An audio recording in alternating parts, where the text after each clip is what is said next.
Heartbeat Alaska is brought to you in part by Coca-Cola.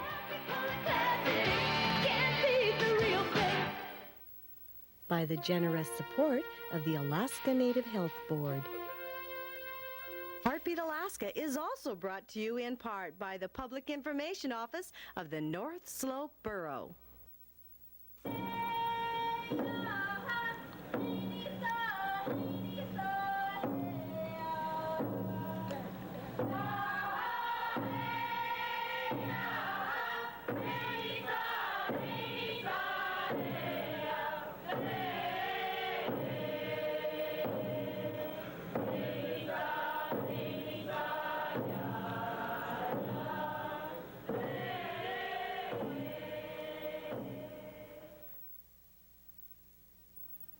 Welcome to Heartbeat Alaska. I'm Jeannie Green, bringing you Native news across the north and from the south.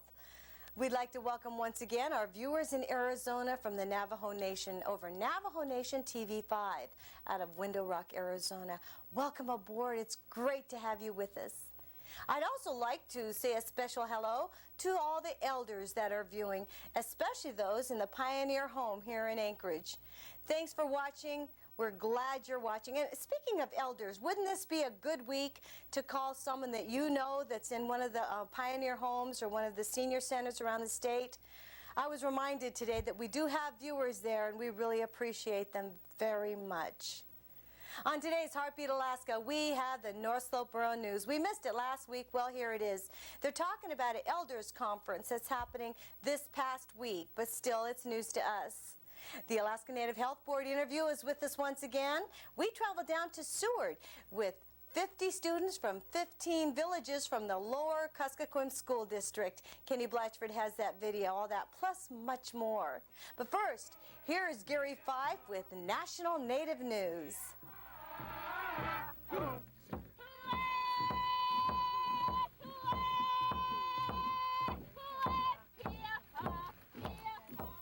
This is National Native News. I'm Gary Fife.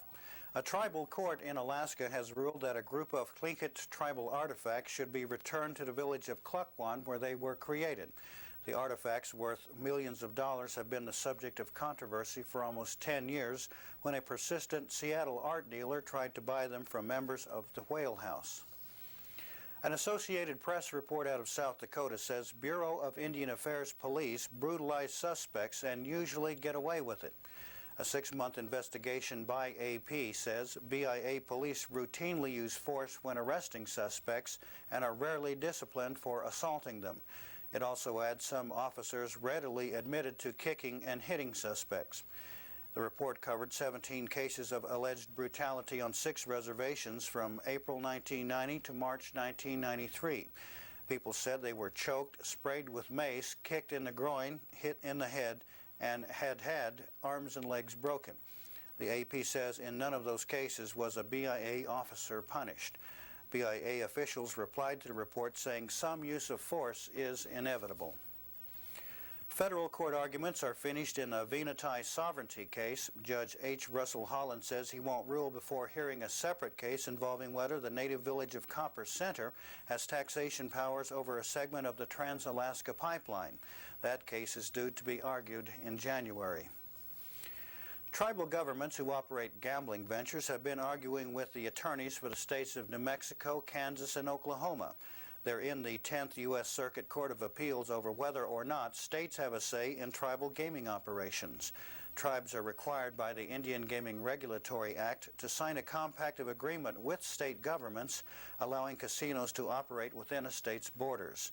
Tribal attorneys argue that if a state governor refuses to sign the compact, then the tribes say the compact goes into effect anyway. Lawyers for the 3 states say Congress intended them to have a word on the matter and share regulatory authority with the federal government. The Navajo Nation has been seeking congressional help to determine which federal agency is responsible for helping the tribe clean up the aftermath of uranium mining the government did on the reservation between the 1940s and the 70s. Uranium exposure has caused the deaths of many Navajos who worked the mines. Now there are more than 1,100 abandoned mine sites and tons of hazardous waste on reservation lands. The problems involve whether the cleanup should come under programs run by the Interior's Department's Office of Surface Mining or the Environmental Protection Agency's Superfund program for hazardous waste cleanup. The agencies admit there have been a lot of confusion and are promising to work together to find a solution. An EPA official says that includes determining whether any of the Navajo mine sites qualify for the Superfund cleanup list. The Navajo uranium problems are one of a series of environmental problems for natives the House Natural Resources Committee is investigating. And finally, the opposition to the use of natives as sports teams' mascots and logos has reached the agenda of Native American educators. They're in Mobile, Alabama for the annual convention of the National Indian Education Association. Some delegates are calling for the Native Educators Group to develop tough strategies against the use of Native-related images by schools and professional sports teams. Will Antel, an Ojibwe educator from Minnesota, says names like the Redskins and others do not bring honor to natives. This is National Native News, and for Heartbeat Alaska, I'm Gary Fife. Thanks, Gary. Gary Fife is heard nightly over Alaska Public Radio Network's National Native News. And speaking of public radio, KBRW out of Borough is having a fundraiser this week. If you're a listener, make sure you call in and give your support.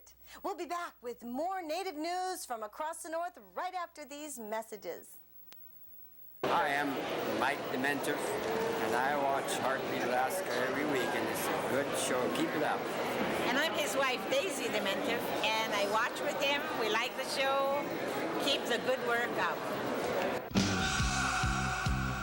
During the Roman era, 28 was considered old.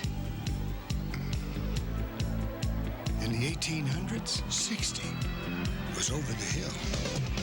You got it! You gotta taste it all!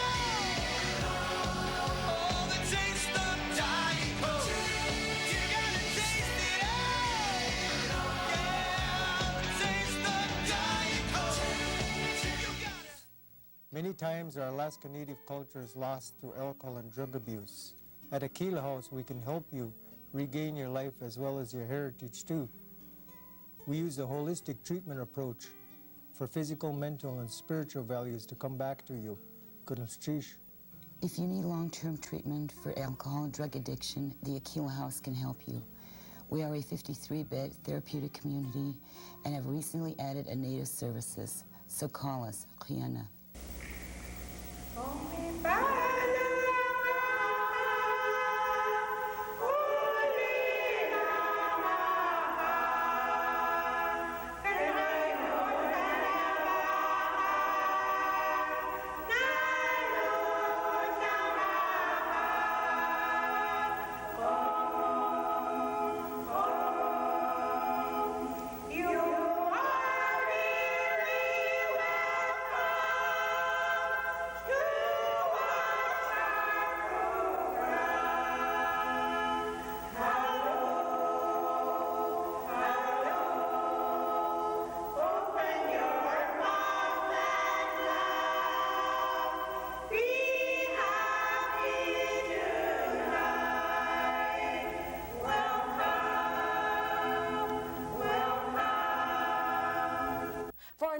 Friends and Canadian friends, the North Slope Borough News comes from top of Alaska, top of the world at Borough.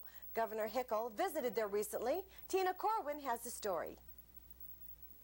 Governor Wally Hickel visited Borough November 1 and 2 to meet with the new North Slope Borough Mayor, George Ahmaogak Sr., and other borough officials. The governor toured Borough facilities, including the Borough Wildlife Management Department, the Senior Center, the new Eben Hobson Memorial Middle School, and the museum at the UIC North Hotel, owned by Pervik Inbet Corporation. The governor and the mayor discussed many issues of concern to North Slope residents, including oil development and ANWR, development of natural gas fields on the North Slope, coal development, correctional facilities, subsistence, the Bowhead Whale Census, and the spring 1994 International Whaling Commission meeting where new bowhead quotas will be set for Alaska whalers. Mayor Ahmaogak also discussed with the governor the borough's position on the opening of the Dalton Highway, which will be an issue during the coming legislative session. And our message to the governor was to at least tried somehow or another try to protect the subsistence lifestyle. That was one clear message that I wanted to deliver. The second being also that we need to develop something to protect the caribou herds that migrate through the haul road. And the biggest concern that we do have, if that legislation comes through, the state should be responsible for any of the funding that is needed to maintain those services, keeping the maintenance of the road open, protecting issuing permits to any of the sport hunters, maintaining search and rescue services. Those type of services shouldn't be the responsibility of our home rule government. And at this stage, in the past, the position of the haul road our position has been to keep it closed. And now there is more further attempts, as I understand, from the Fairbanks senator that they would like to open up the haul road and introduce legislation again. I'm not so sure if it's going to be easier to stop it this year again. Looks like there's it's a heavy issue this year. It's going to be strong. We need to at least get our issues out there and identify them when this legislation starts proceeding through the governor's office and as well as the legislature. The mayor expressed optimism about the spirit of communication evident during the visit. And just coming up here and visit with us and facing us one-on-one and talking to us made a lot of difference, and we got a lot of our points across. Communication between the generations is this year's theme for the Elders and Youth Conference to be held in Borough November 10, 11, and 12. Elders and Youth Conferences, sponsored by the North Slope Borough since 1978, brings together elders and young people from all North Slope Borough villages for 3 days of sharing cultural knowledge, history, stories, traditional food, and entertainment. The conferences are taped in order to preserve for our future information, which might otherwise be lost. The board of the Inupiat History, Language, and Culture Commission, which sponsors this conference, chose the theme Communication, Past, Present, and Future, to encourage reestablishment of the tradition of elders teaching youth. Among the activities scheduled are question and answer discussion sessions, bilingual and oral history demonstrations, and storytelling. Televised trick-or-treating is a popular event in Borough, shown locally on cable TV. The annual Fright Night Halloween television show, sponsored by the North Slope Borough Television Studio and Borough Cable TV, provides a safe Halloween activity for kids. The little ghosts and goblins are interviewed and all go home with treats and prizes donated by local businesses. More than 250 kids participated this year. That's all the time we have. For the North Slope Borough and Heartbeat, Alaska, I'm Tina Corwin. Kuyanukbuk. In the past, students were forced because of their rural locations to move out of the village to go to high school, to Mount Edgecombe or perhaps Chemawa outside. Well, times have changed. Most villages have their own high school now, yet the decision still remains what to do after high school. Well, 50 students from southwestern Alaska recently traveled to Anchorage, Fairbanks, and Seward to answer that question. For the 50 students, this was no ordinary field trip. It covered a total of 1,400 miles from their villages such as Tuksuk, Chafornek, Nutak, Good News Bay, Napoxiok, to name a few, all the way down to Seward, and then eventually up to Fairbanks. The students are juniors and seniors from 15 village schools. This is the sixth trip for the Lower Kuskokwim School District. 300 students have participated since the career field trips began. This has been a very successful program. We started basically a few years ago with 6 students, bringing them in, and again this has grown to be a group-sponsored activity for junior and senior high school students where we do have a waiting list, and again over 300 students have participated in this program since its inception 6 years ago. High school students usually enjoy field trips. It's a chance to get away from the usual classroom work. It's a chance to socialize and have fun and hopefully to learn something. We really feel that this program is important. It offers opportunities of information for our students that will hopefully help them make good decisions in the future about the careers of their choice, whether it be to go into colleges, technical programs, military, world of work, or perhaps just staying home in the village with some skills and making their village a better place to live for future generations. So what if a student does decide to stay in the village? Well, the Alaska Vocational Technical Training Center says that they can train them for just about any job in Alaska.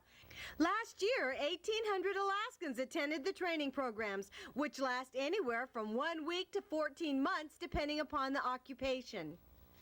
The Alaska Vocational Training Center in Seward has been around for 23 years, so it streamlined its programs just for Alaskans.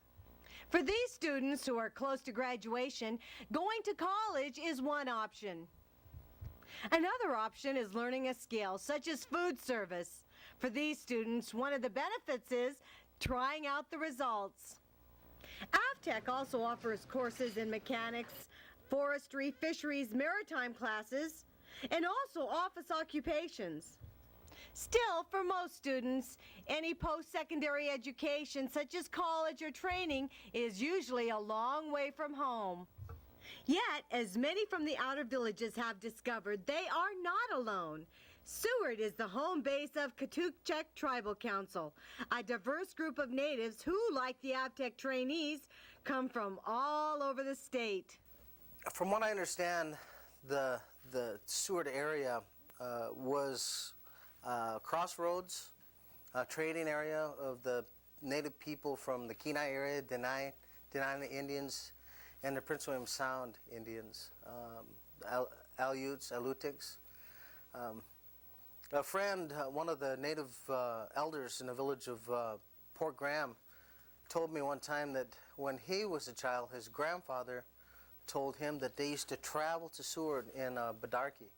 And he said that the name of the community, and there was some native people that lived there, was Katuchek, which means the big beach. So before there was ever a Seward, it was called the Big Beach, Katuchek, in Sukstun tongue. Seward is already famous for its beautiful setting and its Mount Marathon race, as well as its salmon fishing. Now there's evidence of a history that started long, long ago. I know of 14 different archaeological sites that were tested in the Seward area where they found artifacts. So it's just hard to imagine that there wasn't a group of people that lived in that beautiful harbor. Recently, one of our tribal people, one of the tribal members, was walking along the beach out at Low Point, and her young daughter noticed something in the water. And she told her mother, and her mother walked out and picked it up, and it was an ulu. And it's pretty historical. It means quite a bit to us because just walking along the beach and picking up an artifact, well, it's just more proof that there was native people in the Seward area. Alaska Vocational Training Center in Seward is run by the State Department of Education. Of course, it serves both the native and non-native populations. Still, for someone leaving the village for training, it's probably a comfort to know that in Seward, you could probably find someone from around home. One of the interesting things about the Katuchek tribe is that, yes, we are a varied tribe. We're not one single type of native people. We're made up from people from all over the state. Students from that field trip are all home by now. The Katuchek Tribal Council and the Seward Chapel have gotten together and decided that they're going to invite the students that remain at AvTech. They're there for training right now for a holiday feast at Thanksgiving time. I think that's really nice of them. We'll be back with more news from Heartbeat Alaska right after these messages. If you have news or information from your village or community, please call Heartbeat Alaska, area code 907-563-3507, or fax 907-563-7079.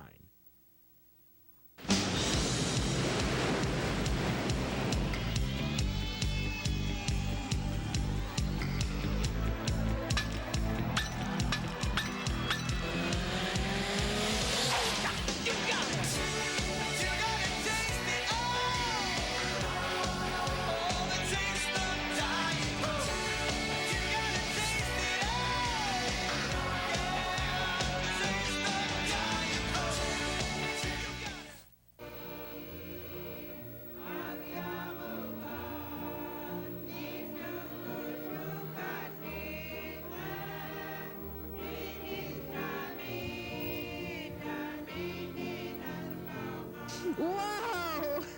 Finally got here just in time. Hi, I'm Jeannie Green. Welcome to Heartbeat Alaska's Christmas special. Greetings from all over the state. I can't wait for my Christmas special, and I hope you can't. Get out your camcorder. You've got until December 15th, and then maybe a few days after. But I'd really appreciate it if you start getting those Christmas messages, especially from Southeast Alaska. I haven't heard from anyone down in Southeast for quite a while. I'd really appreciate some news from there as well. Well, speaking of Southeast, Ann Walker from Alaska Native Health Board talks with Cindy Gambell from Craig.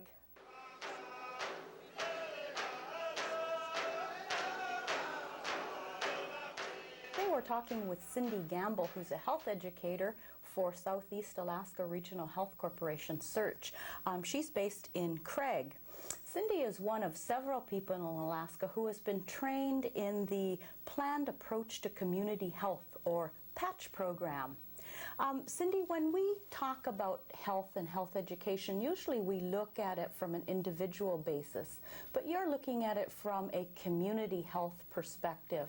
Tell us about what community health is. Well, when we talk about community health, we do also talk about individuals, because as a community is made up of individuals, also the community health is made up of the individual's health. For example, if there in a certain community there is a big group of people who smoke, then those smoking statistics, what the correlation between smoking and disease will tell us, that will be reflected in possibly higher blood pressure rates for people, maybe heart disease, maybe some cancers. And so the community's health, their health status statistics will be reflected in that.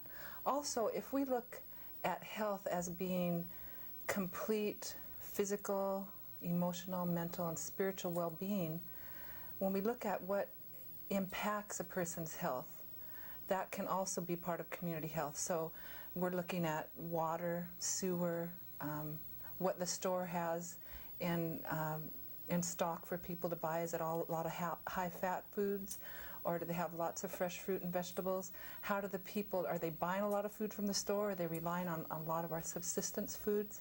So community health is made up of individual health and the health as a whole. Cindy, describe some of the planning that goes into a, quote, planned approach to community health. What exactly does that mean? Well, the PATCH model, which is a community development model, has to do with the community. And so when we talk about any kind of planning, it's not the outside experts coming in and saying, we got a plan for you. The community members themselves are involved. A critical component of PATCH is the community group. It's a small group of community members who will do some meeting and brainstorming and look at their community and their members and say, what are some health problems we have here? Is it this and this and this? And once they have a little focus, then you do some kind of data analysis. A community could look at doing health risk appraisals, health fare data, morbidity and mortality data, health aid patient encounters to tell us what is impacting people's health. And once they do the data analysis, then they can look and see, well, this is what we thought was affecting our people's health, and this is what really is. And they might be the same, they might be different. And once they look at the data, then they say, okay, this is what's really important to us, and we want to attack this health problem. And I'm making this sound like it's real easy and it happens in a week or two, but this whole process could take a year. Cindy, I know that the village of Hoona received a federal grant for PATCH, the PATCH program, and I understand that they've been very successful. There are many communities in Alaska who would like to be proactive and do something about the health of their community and the health of their community residents. What can those communities do even if they don't have a grant, a PATCH grant? Well, the State of Alaska Department of Health Promotion every year does have what they call risk reduction grants. And a PATCH program would be real appropriate to apply for under risk reduction grant. I believe that every region in Alaska has a health corporation and a health educator, and interested people might contact their regional health educator and ask for assistance, or actually contact their local or regional health corporation or the for-profit corporation and ask for some assistance, ask for a patch training. What's really exciting is this last spring, Glenn Ray, who is the manager for the health promotion program in the state, and 3 other people from Alaska went to Atlanta and to the Centers for Disease Control and went through a training of trainers for patch. So we do have trainers here in Alaska for communities to ask for assistance. So they can call Glenn Ray at the Department of Health Promotion and say, I'm really interested in this patch. Thanks, Cindy. We've been talking with Cindy Gambell, who is the health educator for Search based in Craig, Alaska. Cindy has also been trained in the community health model for a planned approach to community health, or PATCH program. For Heartbeat Alaska and Alaska Native Health Board, I'm Ann Walker. Thank you so much for joining me for another program of Heartbeat Alaska. I'd like to remind you once again to please give an elder that you know that's in a senior center or a senior home. Give them a call. For Heartbeat Alaska, I'm Jeannie Green. Don't forget to send me your Christmas messages. I promise I'll stop asking after Christmas. Thanks so much for joining me. Join me again next week, won't you? See you then. Greetings from Savunga. May God bless you and your family.